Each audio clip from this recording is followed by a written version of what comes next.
something that I feel like I've noticed, from meeting a fair amount of students over the years too, and also from watching some of my peers, when I first moved to New York, a whole crowd of really talented people. I would say that there's no shortage of talented people, I think people do have kind of natural levels of, where they start out that are different, I might be, it might be naturally easier for me to do a certain musical thing than someone else. It might be easier for them to do another thing that I have more trouble with. Everyone has different kind of innate levels. And I have a feeling that, if you really don't just have an ear for it, you're probably not going to get involved in it and, even get past the beginning stage of it. But then after that, yeah, I would completely agree that, there's a lot of things that have to come together, and most of it has to do with how much work you're willing to put into it, Well, I think it's more than just work, but it's work combined with focus and know what you're practicing, yeah, and why, and how does it work together with other things.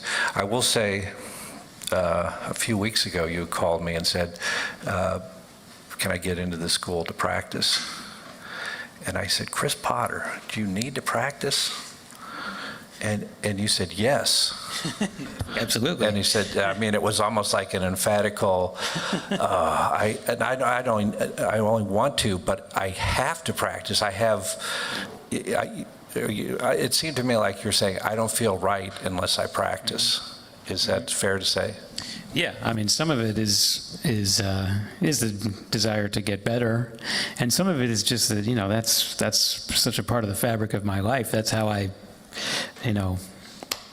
deal with everything, and that's kind of my way of meditating, my way of doing something to get my energy right, so that I can give that energy out to people. So it's, that's it's all kind of more of a process thing. After a certain point, it's not so much like, oh, well, I want to get to this certain level so I can execute this certain thing. It's more like that you have to keep it going. It doesn't matter how high a level you've reached. If you stop going further, it kind of goes back a level. It's just not.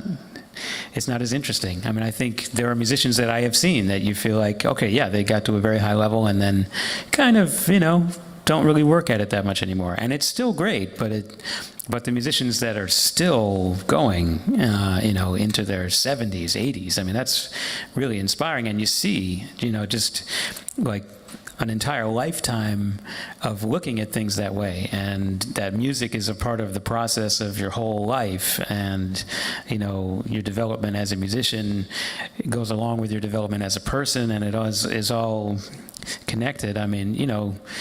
That's a real valuable thing, I think, that musicians who have done that can give to the rest of us.